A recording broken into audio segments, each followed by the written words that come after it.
মন্ত্রী টিঙ্কু রায়ের হাত ধরে প্রায় ৫৪ লক্ষ টাকা ব্যয়ে নবনির্মিত ভাগ্যপুর হাই স্কুলের science lab and computer room সঙ্গে আর্ট অ্যান্ড ক্রাফট রুম এর শুভ উদ্বোধন করা হলো সোমবার। স্কুল পড়ুয়া সহ স্থানীয়দের উপস্থিতিতে তা প্রাণবন্ত হয়ে ওঠে। এক তো দীর্ঘদিনের দাবি, পাশাপাশি শিক্ষাক্ষেত্রে রাজ্য সরকারের ব্যাপক উদ্যোগের ফলশ্রুতিতে সোমবার কৈলাসহরের চণ্ডীপুর স্থিত ভাগ্যপুর হাই স্কুলের উক্ত ভবনদ্বয়ের উদ্বোধন করেন মন্ত্রী টিঙ্কু রায়।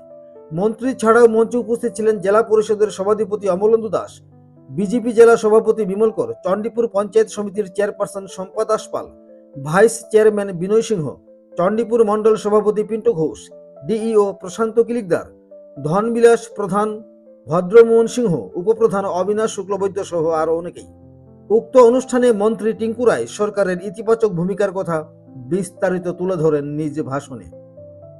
কৈলাসহর থেকে নিজস্ব প্রতিনিধির রিপোর্ট, ত্রিপুরা পাইওনিয়ার।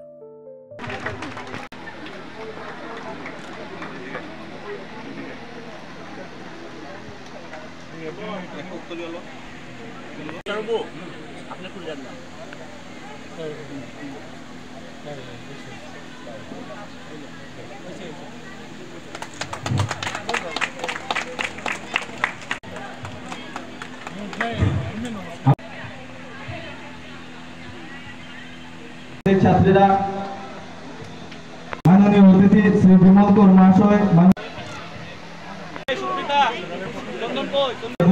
চন্দনের ফোঁটা দিয়ে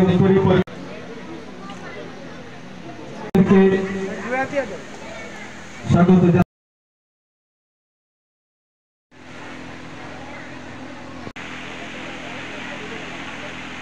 দপ্তরের দায়িত্বে থাকা আধিকারিকগণ, বিশিষ্ট সমাজসেবীগণ। এই অনুষ্ঠানের শুভারম্ভ করবেন মাননীয় মন্ত্রী শ্রী টিঙ্কু রায়, ত্রিপুরা সরকার। সঙ্গে রয়েছেন আজকের আমাদের বিশেষ অতিথিগণ তথা মুখ্য অতিথি। সবাইকে সহযোগিতা করার জন্য অনুরোধ রাখছি।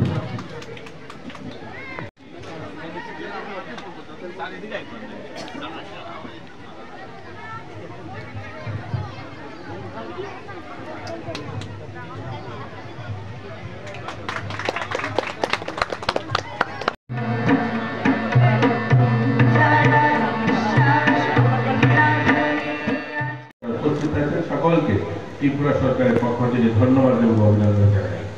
আপনারা সকলেই শুনেছেন, আমার আগের বক্তা বলেছেন, আমরা পরিকাঠামোগতভাবে এই ভাগ্যপুর স্কুলের দুটা স্কুল বিল্ডিং আমরা উদ্বোধন করলাম। আমাদের আরডি দপ্তরের তত্ত্বাবধানে প্রায় ৬৫ লক্ষ টাকার খরচাতে দুটো বিল্ডিং তৈরি হয়েছে এখানে, এবং এই বিল্ডিংগুলো আমাদের ২৪ সালে এগুলো মঞ্জুরি দেয় এবং ২৫ সালে খুব অল্প সময়ের মধ্যে এই বিল্ডিংগুলো কমপ্লিট হয়ে যায় ১ বছরের মধ্যে। আমাদের এই সরকারি আপনারা শুনলে খুশি হবেন, এই সরকার আসার পর এডুকেশন সেক্টরে ব্যাপক পরিবর্তন হয়েছে। আপনারা সকলেই জানেন, বিদ্যালয় স্কুল হয়েছে, টিএমসি স্কুল হয়েছে, স্কুল এডুকেশনের সিলেবাস বদলানো হয়েছে, নতুন এডুকেশন পলিসি লাগু হয়েছে, এনইপি 2020 লাগু হয়েছে। এবং এই এনইপি 2020 লাগু হওয়ার পর থেকে এই ধরনের কম্পিউটার ল্যাব, সায়েন্স ল্যাব বা আর্ট অ্যান্ড ক্রাফট বা স্কিল এডুকেশন বা সেখানে মোরাল এডুকেশন, এগুলোর উপরে জোর দেওয়া হয়েছে। কারণ আমরা চাই আমাদের ছেলেমেয়েরা পড়াশোনার পাশাপাশি তারা যেন আত্মনির্ভর মানুষগুলোটাই নিজেদেরকে গড়ে তুলতে পারে, তার জন্য এগুলোর পরিবর্তন এসছে। আর নতুন এডুকেশন পলিসি আসার কারণে আমাদের অনেকগুলো স্কুলের পরিকাঠামো উন্নয়ন করতে হয়। আপনার শুনলে খুশি হবেন, আমাদের ১২৫টা বিদ্যাজ্যোতি স্কুল এবং ৮৪টা টিএমসি স্কুল হয়েছে, যার মধ্যে আমাদের এই চণ্ডীপুর বিধানসভাতে শ্রীরামপুর এবং আমাদের বৈদ্যনাথ স্কুল যেটা বিদ্যাজ্যোতি স্কুলে এসছে, এবং টিএমসি স্কুল আমাদের সম্ভ্রপারে একটা স্কুল এসছে সম্ভ্রম। তো এই ধরনের স্কুলগুলোর পরিকাঠামো কিন্তু কাজে তোলা হচ্ছে। এখন পর্যন্ত আমাদের বিভিন্ন স্কুলে ৯০০-র কাছাকাছি স্কুল স্মার্ট ক্লাস চালু হয়েছে, যেখানে আমাদের ছেলেমেয়েরা ভালো আরো উন্নত শিক্ষা ব্যবস্থার মধ্যে দিয়ে তাদেরকে জীবন গড়ে তোলার ব্যবস্থা। এবং অনেকগুলো স্কুলে টিচারিং ল্যাব চালু হয়েছে। এই ধরনের পরিকাঠামো উন্নয়ন বা শিক্ষার গুণগত মান উন্নয়নে ইতিমধ্যে আপনার 2022 থেকে 2026 সাল পর্যন্ত ত্রিপুরা সরকার সিদ্ধান্ত নিয়েছে প্রায় 750 কোটি টাকা। 750 কোটি টাকা আপনারা ইমাজিন করুন, আমাদের এই ছোট্ট রাজ্যে প্রায় 750 কোটি টাকার পরিকাঠামো গড়ে উঠছে স্কুল বিল্ডিং। আজ আপনারা সকলেই জানেন ভদ্রপল্লী স্কুল যেটা রয়েছে, সেখানে প্রায় 8.5 কোটি টাকার নতুন বিল্ডিং এর টেন্ডার হয়েছে, সেটা নতুন স্কুল হবে। রামকমল স্কুল প্রায় 15 কোটি টাকা সরকার মঞ্জুরি দিয়েছে, সেখানে নতুন স্কুল বিল্ডিং হচ্ছে। কৈলাসহর আপনারা জানেন যে আশ্রম স্কুল, যার বয়স 75 বছর পূর্তি হয়েছে, এবার তার 75 বছর পূর্তি অনুষ্ঠান করছে, সেই স্কুলের জন্য 8.5 কোটি টাকা মঞ্জুর হয়েছে। তো এই ধরনের ব্যাপকভাবে, যেটা 15 কোটি টাকা বললাম আমি, রামকমল স্কুল প্রায় 8.5 কোটি টাকা, ভদ্রপল্লী স্কুল 8.5 কোটি টাকা, আমাদের আশ্রম স্কুল। একবার ভাবুন যে আমাদের এই এলাকায়, আমাদের এই ছোট্ট কৈলাসহর মহকুমায় কত টাকা নিবেশ সরকার দিচ্ছে স্কুল পরিকাঠামো উন্নয়নের জন্য। আগে কোনোদিন এগুলো আমরা ভাবতেও পারিনি। আর পিএম জন্মন প্রকল্প আপনারা সবাই জানেন যে জনজাতি এলাকায় 14টি হোস্টেল নির্মাণ করা হচ্ছে, এবং পাশাপাশি সেখানে ধরতি আবার প্রকল্পে প্রায় আরো 60টি হোস্টেল নির্মাণ করা হচ্ছে। প্রায় আমরা যদি দেখি সেখানেও প্রায় 600 কোটি টাকা শুধু হোস্টেল নির্মাণের জন্য খরচা করা হচ্ছে। ধরতি আবাতে 250 কোটি টাকা এবং 350 কোটি টাকা পিএম জন্মনে, প্রায় এই 600 কোটি টাকা শুধুমাত্র হোস্টেল ভবন নির্মাণ। একদিকে যেখানে বললাম 750 কোটি টাকা স্কুল বিল্ডিং নির্মাণে, আরেকদিকে প্রায় 600 কোটি টাকা দেওয়া হয়েছে শুধুমাত্র স্কুলের হোস্টেল নির্মাণে ছাত্রছাত্রীদের জন্য। একদিকে যেমন পরিকাঠামো উন্নয়ন করা হয়েছে, অন্যদিকে ছাত্ররাও আর্থিকভাবে যেন কোনো কারণে বলতে না পারে যে আমাদের পড়াশোনার ব্যাঘাত ঘটছে।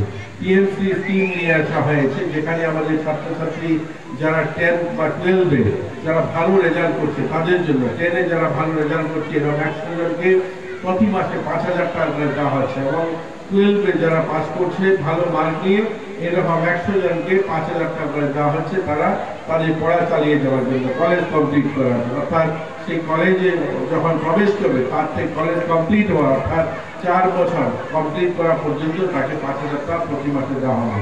এবং 11-12 যারা 10 পাস করছে, 11-12 তাকে 5,000 টাকা করে প্রতি মাসে দেওয়া হবে। এই ধরনের স্কিম চালু হয়েছে এবং আমরা দিচ্ছি। আমাদের এখানে আপনারা শুনলে খুশি হবেন, ইতিমধ্যে যেমন প্রাইভেট কলেজ, প্রাইভেট ইউনিভার্সিটি শুরু হয়েছে, তেমনি আমাদের এখানে নতুন ডিগ্রি কলেজও শুরু হয়েছে। এবছর এই অর্থ বছরে আমরা কাকরাবন, গড়মুখ এবং আমবাসাতে নতুন ডিগ্রি কলেজ স্থাপন করছি।